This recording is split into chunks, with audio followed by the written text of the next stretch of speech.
आशा करते हैं कि आप लोग अच्छे होंगे और आप लोगों की झारखंड JFEE की तैयारी बेहतर चल रही होगी। तो मैं आप लोगों के सामने फिर हाजिर हूँ हिंदी का एक और मॉक टेस्ट लेकर। इस मॉक टेस्ट में मैंने JFEE के प्रीवियस ईयर क्वेश्चंस को लिया है। तो आपको इस मॉक टेस्ट को पूरा देना है। हो सके सभी क्वेश्चंस के आंसर कमेंट बॉक्स में बताने की कोशिश करें आप लोग, और लास्ट में अपना इसको ज़रूर साझा करें। टोटल हम लोग हिंदी के 50 क्वेश्चन डिस्कस करेंगे। 50 में टारगेट ये मान के चलिए कि आप 35 क्वेश्चंस हर हाल में सही करें आप लोग। वैसे टारगेट तो रहना चाहिए 40 क्वेश्चंस का, लेकिन मैं आपको आज टारगेट दे रहा हूँ 35 क्वेश्चंस का। अगर आपने 50 में 35 क्वेश्चंस अगर सही बनाए तो समझ लीजिएगा कि आप लोगों की जो हिंदी की तैयारी है बहुत ही ज़्यादा अच्छी है। ठीक है, तो मॉक टेस्ट को पूरा लगाना है और लास्ट में अपना इसको जरूर साझा करें कमेंट बॉक्स में। चैनल पर नए हैं, सब्सक्राइब नहीं किया है तो तुरंत चैनल को सब्सक्राइब करें। जिन लोगों ने अभी तक हमारा टेलीग्राम चैनल और व्हाट्सएप ग्रुप चैनल ज्वाइन नहीं किया है जल्दी से ज्वाइन कर लीजिए, लिंक आपको वीडियो के डिस्क्रिप्शन में मिल जाएगा। तो चलिए वीडियो को शुरू करते हैं। खंड बा में हिंदी भाषा से प्रश्न पूछे जाते हैं। प्रश्न ऐसे पूछे जाते हैं, नॉर्मल टाइप के क्वेश्चंस पूछे जाते हैं। अगर आपने प्रैक्टिस कर ली तो हिंदी के क्वेश्चंस आप पेपर में कर लेंगे। तो प्रैक्टिस करते रहिए, क्योंकि मॉडल पेपर, प्रैक्टिस सेट और मॉक टेस्ट में आपको अक्सर प्रोवाइड कराता रहता हूं। तो पहला प्रश्न क्या है कि कौन सही सुमेलित है। इसमें आपको ये बताना था कि कौन सही सुमेलित है।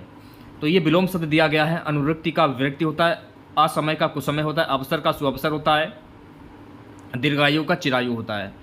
तो आपको इसमें यह बताना है कि कौन सही सुमेलित नहीं है, यानी कौन सा विलोम शब्द सही सुमेलित नहीं है। तो इसमें जो आपका ए वाला ऑप्शन जो है ये सही हो जाएगा, यानी अनुवृत्ति का विरक्ति विलोम शब्द नहीं होता है। ऑप्शन नंबर ए सही हो जाएगा। तो ऑप्शन नंबर ए जो है ये सही हो जाएगा, यानी अनुवृत्ति का विलोम शब्द होता है विरक्ति। अगला प्रश्न देखेगा। अगला प्रश्न क्या है कि निम्न में से कौन एक शब्दा अलंकार नहीं है। अनुप्रास, श्लेष, यमक या उपमा। कौन सा एक शब्दा अलंकार नहीं है। उपमा। उपमा जो है ना ये शब्दा अलंकार नहीं है। तो आंसर हो जाएगा ऑप्शन नंबर डी। अगला प्रश्न देखिएगा। निम्न में कौन अर्थालंकार नहीं है।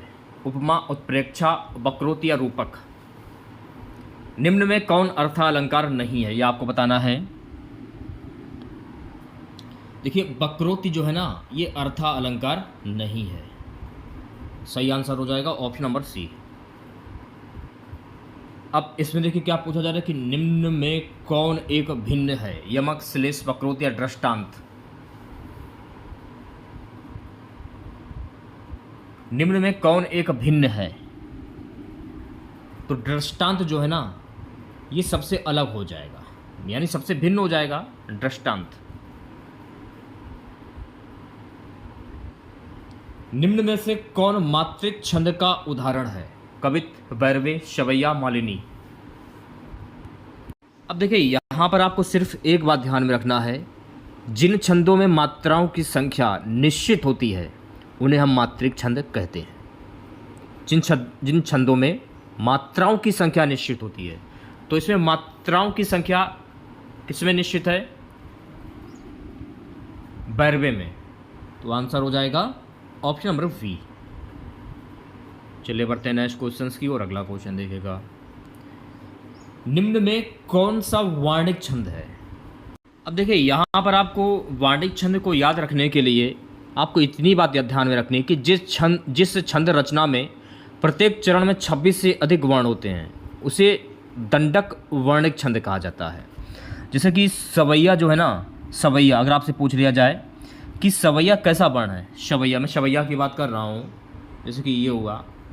अगर आपसे पेपर में ये पूछ लिया जाए कि शवैया कैसा वर्ण है, तो मेरे प्यारे साथियों शवैया जो है ना ये एक वार्णिक छंद है।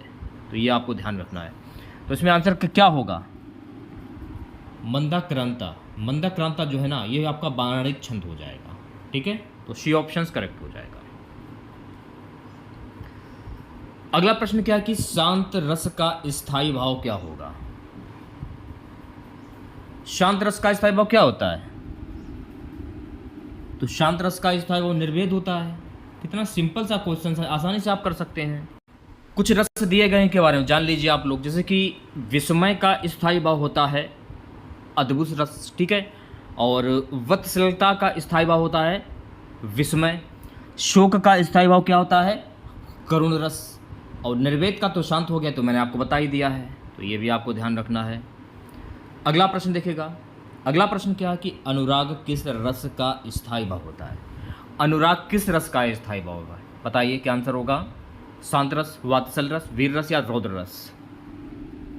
तो अनुराग जो है ना, ये वात्सल रस का स्थायी भाव होता है। किस रस का स्थायी भाव होता है? वात्सल रस का। चलिए बढ़ते हैं नेक्स्ट क्वेश्चन की ओर। अगला क्वेश्चन देखेगा। अगला प्रश्न क्या है कि शंकर का सही संधि विच्छेद क्या होता है? तोड़ने से ये पता चल रहा है कि इसमें व्यंजन संधि हो जाएगी। अब जब आप इसे तोड़ेंगे तो तोड़कर इसकी संधि क्या बनेगी? आपने तोड़ दिया तो शम धन कर, क्या होगा इसकी संधि? शम धन कर। तो ऑप्शन नंबर ए जो है करेक्ट हो जाएगा। शंकर में प्रयुक्त संधि कौन सी हो जाएगी? व्यंजन संधि हो जाएगी। तो ये भी आपको ध्यान में रखना। सो गाइस अगला क्वेश्चन देखेगा। अगला हमारा प्रश्न है व्यर्थ का सही संधि विच्छेद क्या होगा? व्यर्थ का सही संधि विच्छेद क्या होता है? तो जब व्यर्थ की संधि करेंगे तो इसकी संधि क्या होती है? वी धन अर्थ। क्या होता है? वी धन अर्थ। तो सी ऑप्शन जो है सही हो जाएगा। अब मेरी बात को ध्यान पूर्वक सुनिएगा।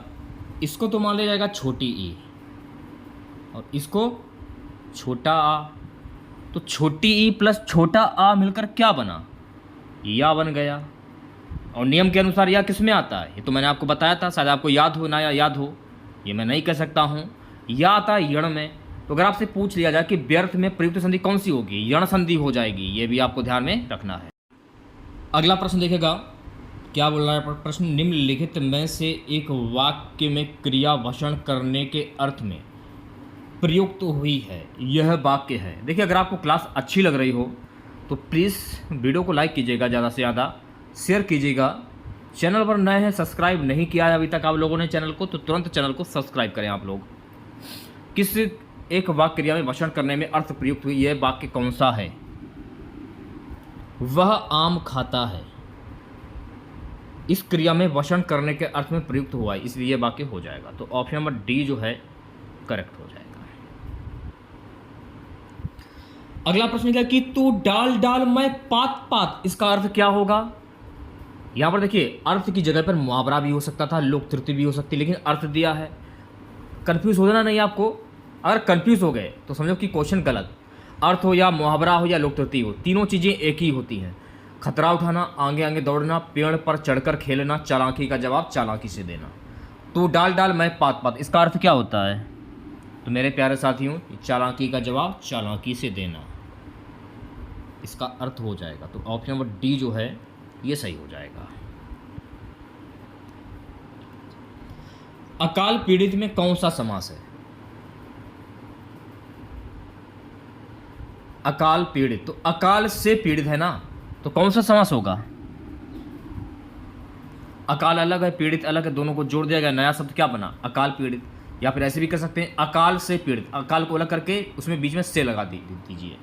तो यहाँ पर कौन सा समास होगा? तत्पुरुष समास हो जाएगा। ये भी मैंने आपको कई बार बताया है, तो सी ऑप्शंस करेक्ट हो जाएगा। ओके। अगला प्रश्न क्या है? अन्वेषण का शुद्ध संधि विच्छेद क्या होगा भाई? अन्वेषण, जब आप अन्वेषण की संधि करेंगे तो इसकी संधि क्या होती है? अनुधन एषण। क्या होती है? अनुधन एषण। तो ऑप्शन नंबर डी जो है करेक्ट हो जाएगा। अब मेरी बात को ध्यानपूर्वक सुनिएगा। इसे तो मान लिया जाएगा छोटा ऊ, इसे माना जाएगा ए। तो छोटा ऊ प्लस ए मिलकर क्या बना? वाह वाह। वाह नियम के अनुसार किस में आता है? यण संधि में। तो अगर आपसे पूछ लिया जाए कि अन्वेषण में प्रयुक्त संधि कौन सी होगी? यण संधि हो जाएगी। तो ये भी आपको ध्यान में रखना है। निम्नलिखित शब्दों में योग ऋण शब्द कौन सा है? चक्रपाणी, पाठशाला, उपचार या अभिव्यक्ति?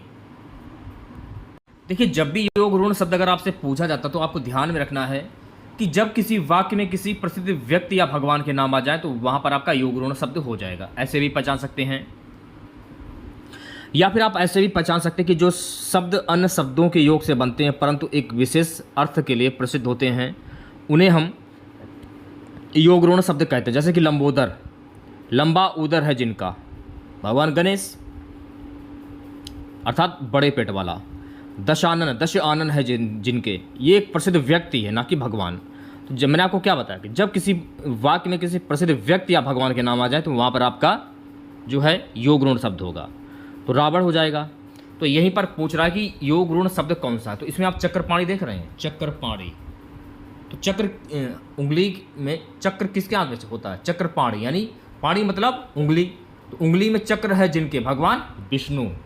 ऑप्शन ए करेक्ट हो जाएगा। आशा करते हैं कि आप लोगों के समझ में आ रहा होगा। गोधूम का तद्भव शब्द क्या होगा, तो मैंने आपको क्या बताया था कि ऐसे शब्द जो हिंदी भाषा से उत्पन्न हुए हों वो तद्भव शब्द कहलाते हैं, जो संस्कृत भाषा से उत्पन्न हुए हों वो तत्सम शब्द कहलाते हैं। तो तद्भव का अगर आप गोधूम, अगर आप तद्भव शब्द करेंगे तो इसका हिंदी में अनुवाद क्या बनेगा, गोधूम का हिंदी में अनुवाद क्या बनेगा, तो इसका हिंदी में अनुवाद हो जाएगा गेहूँ, यानी गोधूम का हिंदी में जब आप कन्वर्ट करेंगे तो इसका गोधूम का गेहूँ बन जाता है, तो तद्भव शब्द का गेहूँ जाएगा। तो ए ऑप्शन करेक्ट हो जाएगा। ठीक है, अगला प्रश्न क्या, तल्लीन शब्द में सही उपसर्ग विच्छेद क्या होगा, तल्लीन शब्द में सही उपसर्ग विच्छेद क्या होगा, तत् धन लीन, क्या होगा, तत् धन लीन। अब ये विसर्ग देख रहे हैं आप, सॉरी ये हलंत देख रहे हैं आप लोग, हलंत देख के आप पहचान सकते हैं कि तत्लीन में व्यंजन संधि हो जाएगी। कौन संधि होगी, व्यंजन संधि हो जाएगी, लेकिन उपसर्ग पूछा जा रहा है। अगर आपसे पूछा जाए कि तत्लीन में प्रयुक्त संधि कौन सी होगी, तो इसमें विसर्ग संधि, सॉरी व्यंजन संधि हो जाएगी। ये भी आपको ध्यान रखने के लिए उपसर्ग पूछा गया है। शिव का कौन सा अर्थ नहीं है, अब देखिए शिव का अर्थ महादेव भी होता है, पशुपति भी होता है, शंकर भी होता है, लेकिन चक्रपाणी जो है ये विष्णु भगवान से संबंध है, चक्रपाणी। तो ऑप्शन नंबर सी जो है ये करेक्ट हो जाए, क्योंकि चक्रपाणी जो है ये शिव से संबंधित नहीं है, यानी इसका शिव का अर्थ नहीं है। अगला प्रश्न क्या है कि कारक के कुल कितने भेद होते हैं, ये तो मैंने आपको कई बार बताया कि कर्ता ने कर्म को करण के द्वारा संप्रदान के लिए अपादान से संबोधन काके की अधिकरण मय पर, यह आपने बचपन में काफ़ी बार पढ़ा होगा, शायद आपको याद भी हो। अगर नहीं याद है तो आप इसे याद कर लीजिए, क्योंकि इससे क्वेश्चन पूछे जाते हैं। तो कारक के कुल 8 भेद होते हैं, कितने भेद होते हैं, 8 भेद होते हैं। तो ऑप्शन नंबर डी जो है ये सही हो जाएगा। ठीक है, चलिए बढ़ते हैं नेक्स्ट क्वेश्चन की ओर। देखिए अगर आपको क्लास अच्छी लग रही हो तो क्लास को लाइक कर दीजिए आप लोग एक बार। केशव कहीं ना जाए का कहिए पंक्ति के रचनाकार कौन है, आचार्य केशवदास, सूरदास, तुलसीदास या रहीम। केशव कहीं ना जाए का कहिए पंक्ति के रचनाकार हैं आचार्य तुलसीदास। ऑप्शन नंबर सी जो है ये बिल्कुल सही हो जाएगा। ठीक है, अगला क्वेश्चन देखेगा, सूरदास प्रेमचंद के किस उपन्यास का पात्र हैं। सूरदास प्रेमचंद के किस उपन्यास का पात्र हैं, ये प्रश्न में पूछा जा रहा है। तो सूरदास जो है ना ये रंगभूमि उपन्यास का पात्र है। सूरदास की अगर मैं बात करूं तो अगर आपसे पूछ लिया जाए कि सूरदास जो हैं ये किस काल के कवि हैं, तो सूरदास जो है ना ये भक्ति काल के कवि हैं। अच्छा, सूरदास के गुरु का क्या नाम था, सूरदास के गुरु का नाम था वल्लभाचार्य। अच्छा, सूरदास की बोली कौन सी है अगर आपसे ये पूछ लिया जाए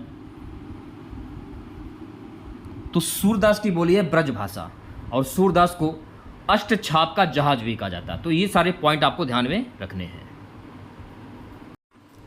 अब यहाँ से देखिएगा, निर्देश प्रश्न संख्या 72 से 74 दिए गए प्रत्येक वाक्य में रिक्त स्थान की पूर्ति उसी वाक्य में काले शब्द के उपयुक्त विलोम द्वारा की जानी है। इसके लिए 4 विकल्प प्रस्तावित हैं, उचित विकल्प का चयन कीजिए। क्या है प्रश्न कि भारतीय दृष्टि आध्यात्मिक है जबकि पाश्चात्य दृष्टि का आधार खाली स्थान क्या है। पाश्चात्य दृष्टि का आधार भौतिक है, ये खाली स्थान छूट रहा है, यहाँ पर भौतिक हो जाएगा। ठीक है, और ये पूरा वाक्य जो है पूर्ण हो जाएगा।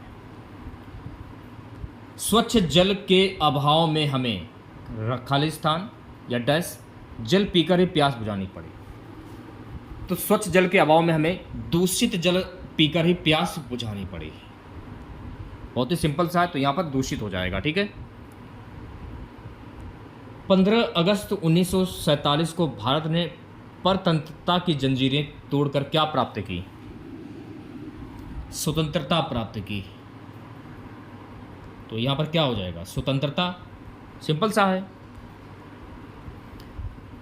यथार्थ किस समास का उदाहरण है? ये तो मैंने आपको कई बार बताया होगा कि मैंने आपको क्या बताया कि जहाँ पर यथा, अनु, प्रति, बड़ा आ, भर, उद, हर आ जाए जहाँ पर, तो वहाँ पर कौन सा समास होता है? वहाँ पर होता है अव्ययीभाव समास। अब यहाँ पर आपको सिर्फ एक बात पे ध्यान देना है, स्टार्टिंग का शब्द देखिए, यथा, यथा दिया है स्टार्टिंग में, देखिए यथा दिया है, अनुप्रति, प्रतिदिन, आडंबर, भरपेट, उदय, हर दिन। ठीक है, तो ऐसे आप लोग पहचान सकते हैं समास को। समास को करने का तरीका बहुत ही सिंपल सा है, इसे आप किसी कॉपी पर नोट कर लीजिए। अगला प्रश्न क्या है, ध्यानपूर्वक देखेगा। मुंह तोड़ शब्द में कौन सा समास है? अब देखिए, मुंह अलग है, तोड़ अलग है, तो इसमें कौन सा समास हो जाएगा? मुंह को तोड़, यानी कर्ता ने कर्म को, इसमें को आ रहा है, मुंह को तोड़, मुंह अलग है, तोड़ अलग है, दोनों को जोड़ दिया, मुंह तोड़ हो गया, तो यहाँ पर क्या हो जाएगा? तत्पुरुष समास हो जाएगा। तो ऑप्शन नंबर ए जो है करेक्ट हो जाएगा। पाप पुण्य शब्द में कौन सा समास होगा भाई? बीच में अगर आपको योजक चिन्ह दिख रहा होगा, तो जहाँ पर योजक चिन्ह होता है तो वहाँ पर द्वंद्व समास हो जाता है। कौन सा समास होता है? द्वंद्व समास। तो ऑप्शन नंबर डी जो है करेक्ट हो जाएगा। दिगंबर में कौन सा समास होगा भाई? दिक धन अंबर, दिक धन अंबर, तो इसमें कौन सा समास होगा? अब इसमें पूछा जा रहा है समास, तो सबसे पहले आप इसका समास विग्रह कर लीजिए। दिगंबर अर्थात दिशा ही जिसका अंबर अर्थात वस्त्र, यानी दिशाओं का अर्थ क्या होता है? अपने हिंदू धर्म में दिशाओं की भी पूजा की जाती है, तो दिक धन अंबर यानी दिगंबर का अर्थ होता है दिशा ही जिसका अंबर, यानी अर्थात वस्त्र। तो यहाँ पर कौन सा समास हो जाएगा? बहुप्रिय समास हो जाएगा। ऑप्शन नंबर बी जो है करेक्ट हो जाएगा।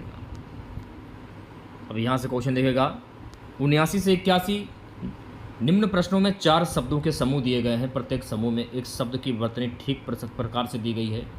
ठीक वर्तनी वाले शब्द का पता लगाइए। व्यवहारिक, तो व्यवहारिक कैसे लिखा जाता है? व्यवहारिक को लिखने का तरीका क्या है? तो व्यवहारिक अगर आप लोग लिखते हैं तो व्यवहारिक ऐसे लिखा जाता है। आंसर क्या हो जाएगा? ऑप्शन नंबर सी करेक्ट हो जाएगा। उज्ज्वल, उज्ज्वल को लिखने का तरीका क्या है? उज्ज्वल तो वैसे तो ऐसे लिखा जाता है उज्ज्वल, लेकिन ऑप्शंस में है नहीं, तो जाहिर सी बात है ये क्वेश्चन पूर्ण रूप से गलत है। उपरोक्त या उपरोक्त कैसे लिखा जाता है? इसको लिखने का तरीका क्या है? उपरोक्त को ऐसे लिखा जाता है, उपरोक्त। इसमें ज़्यादा टाइम नहीं लगता है, आप यूँ चुटकियों में कर देंगे आप इन क्वेश्चंस को। मैंने जितना बोला है आप उतनी बातों पर ध्यान दीजिए, प्रैक्टिस कीजिए। देखिए, जितनी ज़्यादा प्रैक्टिस करेंगे उतने ही आप लोगों के हिंदी के क्वेश्चंस तैयार होंगे। हो सके क्वेश्चंस को शॉर्ट ट्रिक के माध्यम से कोशिश कीजिए करने की, इसमें टाइम की बचत भी होगी और आप ज़्यादा से ज़्यादा क्वेश्चन जो पेपर में अटैम्प्ट कर पाएंगे। निर्देश प्रश्न संख्या 82 से 84 निम्न प्रश्नों में दिए गए मुहावरों और लोकतथ्यों के अर्थ बताने के लिए 4 विकल्प दिए गए हैं। प्रत्येक के लिए उपयुक्त अर्थ वाला विकल्प चुनिए। प्रश्न क्या है कि घी के दिए जलाना, तो घी के दिए जलाना यानी इसको क्या कहेंगे? यानी जब प्रभु श्री राम अपना 14 साल का वनवास पूर्ण करके आए तो अयोध्या में घी के दिए जलाए गए थे। इसका अर्थ क्या होता है? इसका अर्थ होता है खुशी मनाना। तो प्रभु श्री राम की अयोध्या में आने की खुशी में खुशी मनाई गई थी, तो इसको क्या कहते हैं? घी के दिए जलाना। सो गाइस, नेक्स्ट क्वेश्चन क्या है कि सिर चढ़ाना, तो सिर चढ़ाना इसका अर्थ क्या होता है? यानी कोई लड़का है, आपने उसको बहुत ही ज़्यादा सिर पर चढ़ा लिया है, यानी बहुत आज़ादी देना। इसका मुहावरा क्या होगा? बहुत आज़ादी देना। ऑप्शन नंबर वी सही हो जाएगा। आम के आम गुठलियों के दाम, इसका मुहावरा क्या होगा? आम के आम गुठलियों के दाम, जिसमें सब लाभ ही लाभ हो, और लाभ या लाभ आप देखेंगे कि इसे क्या कहेंगे? आम के आम गुठलियों के दाम। तो बी ऑप्शंस करेक्ट हो जाएगा। अगला प्रश्न देखेगा, हरि गीतिका छंद के प्रत्येक चरण में कितनी मात्राएं होती हैं? इंपॉर्टेंट क्वेश्चंस है, एक बार आप लोग देख लीजिएगा। हरि गीतिका छंद के प्रत्येक चरण में कितनी मात्राएं होती हैं? 28 मात्राएं होती हैं। कितनी होती हैं? 28 मात्राएं होती हैं। तो ऑप्शन नंबर डी जो है करेक्ट हो जाएगा। नेक्स्ट क्वेश्चन देखेगा, कलम का सिपाही किसे कहा गया है? प्रेमचंद, निराला, प्रसाद, दिनकर। कलम का सिपाही किसे कहा गया है? तो कलम के सिपाही के नाम से मुंशी प्रेमचंद्र को जाना जाता है। ये भी इंपॉर्टेंट क्वेश्चन है, एक बार देख लीजिएगा आप लोग।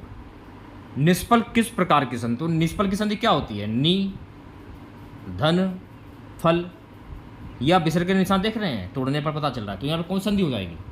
विसर्ग संधि हो जाएगी। आंख बंद करके विसर्ग संधि पर टिक कर दीजिए। तो सी ऑप्शन जो है ये सही हो जाएगा। ठीक है, नेक्स्ट क्वेश्चन देखेगा। छोटा उ ध्वनि का उच्चारण स्थान क्या होगा?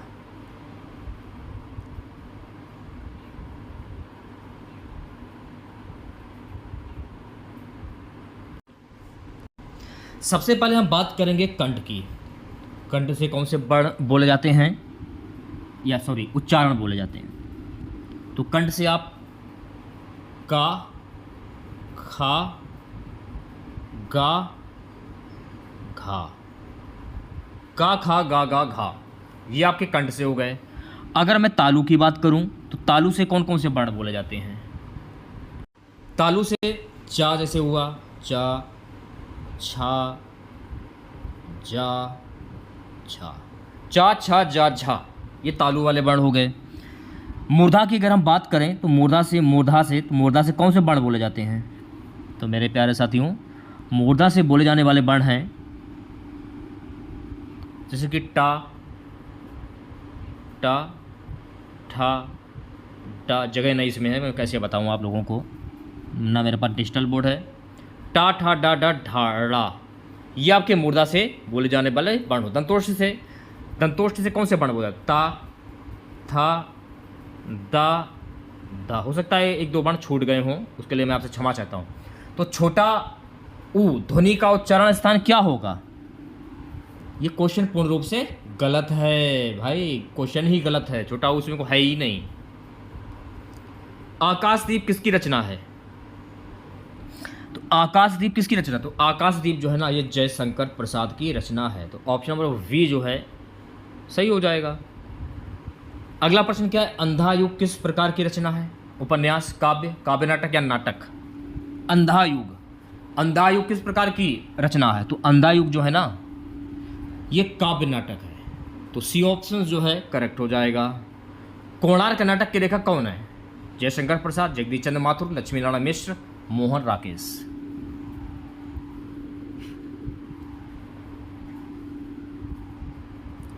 जो लोग जगदीश चंद्र माथुर पर टिक कर रहे हैं वो सभी बच्चे करेक्ट हो जाएंगे। बी ऑप्शन करेक्ट हो जाएगा। अगला प्रश्न क्या है कि अनामिका किसका काव्य संग्रह है? निराला, पंत, महादेवी वर्मा या प्रसाद? अनामिका किसका काव्य संग्रह है? तो मेरे प्यारे साथियों, अनामिका जो है ना, सूर्यकांत त्रिपाठी निराला का काव्य संग्रह है। आंसर क्या हो जाएगा? Option number A. So guys, next question क्या? यदि ए ओ के आगे कोई स्वर हो तो इसके स्थान में क्रमशः ए, अब, आय, आओ हो जाता है। तो ये कौन सी संधि कहलाती है? वृद्धि, यण, अयादि या दीर्घ? तो ये संधि कहलाती है अयादि स्वर संधि। तो ऑप्शन नंबर सी करेक्ट हो जाएगा। अगला प्रश्न देखेगा। निर्देश प्रश्न संख्या 94 से 96 दिए गए वाक्यों में काले शब्दों के पर्याप्त समानार्थक शब्द के लिए चार विकल्प दिए गए। उचित विकल्प चुनिए। किसान धरती का मात्र सम्मान करता है। तो धरती का पर्यायवाची शब्द क्या होगा? तो वसुधा हो जाएगा। क्या हो जाएगा? वसुधा। डी ऑप्शन करेक्ट हो जाएगा। नदी का पर्यायवाची शब्द क्या होता है? नदी जीवन भी देती है और विनाश भी कर सकती है। सुरसरी, ये नदी का पर्यायवाची शब्द हो जाएगा। ऑप्शन नंबर ए सही हो जाएगा। अगला प्रश्न क्या है कि गर्मी में वायु तेज गति से चलती है। वायु का पर्यायवाची शब्द क्या होता है? अनिल, झंझावात, आंधी या चक्रवात? इसे आप अनिल कह सकते हैं। क्या होगा? अनिल। ऑप्शन नंबर ए जो है करेक्ट हो जाएगा। निम्न में से कौन सुमेलित नहीं है? सुमेलित नहीं है। स्वर्ण, स्वर्ण, सोना, ये सुमेलित नहीं, क्योंकि स्वर्ण को आप सोना कह सकते हैं, ना कि श्रवण को कह सकते हैं। ठीक है। अदृश्य शत्रु, अदृश्य शत्रु अर्थ के अनुरूप उपयुक्त मुहावरा क्या होगा? आस्तीन का सांप, इसे आप आस्तीन का सांप कह सकते हैं। ऑप्शन नंबर डी करेक्ट हो जाएगा। ओके। गिराना किस प्रकार की क्रिया है? यौगिक क्रिया, नामधातु क्रिया, प्रयाणार्थक क्रिया, संयुक्त क्रिया। तो गिराना किस प्रकार की क्रिया? तो गिराना जो है ना ये प्रयाणार्थक क्रिया है, तो सी ऑप्शन जो है करेक्ट हो जाएगा। आज की क्लास का लास्ट क्वेश्चन रहेगा, निम्नलिखित में से कौन सा शब्द स्त्रीलिंग नहीं है? तो दिन जो है ना ये स्त्रीलिंग शब्द नहीं होगा, तो ऑप्शन नंबर डी करेक्ट हो जाएगा। तो कैसी लगी क्लास आपको कमेंट बॉक्स में ज़रूर बताइएगा। तो अगर आज की क्लास आप लोगों को अच्छी लगी हो तो लाइक कीजिएगा, ज़्यादा से ज़्यादा शेयर कीजिएगा यार। चैनल पर नए हैं, सब्सक्राइब नहीं किया चैनल को अभी तक आप लोगों ने, तो चैनल को तुरंत सब्सक्राइब करें। अगर आप लोगों ने हमारा टेलीग्राम चैनल और व्हाट्सएप ग्रुप चैनल ज्वाइन नहीं किया, जल्दी से ज्वाइन करें, लिंक आपको वीडियो का डिस्क्रिप्शन में मिल जाएगा। ठीक है, तो चलिए मिलते हैं नेक्स्ट वीडियो के साथ। जय हिंद, जय भारत।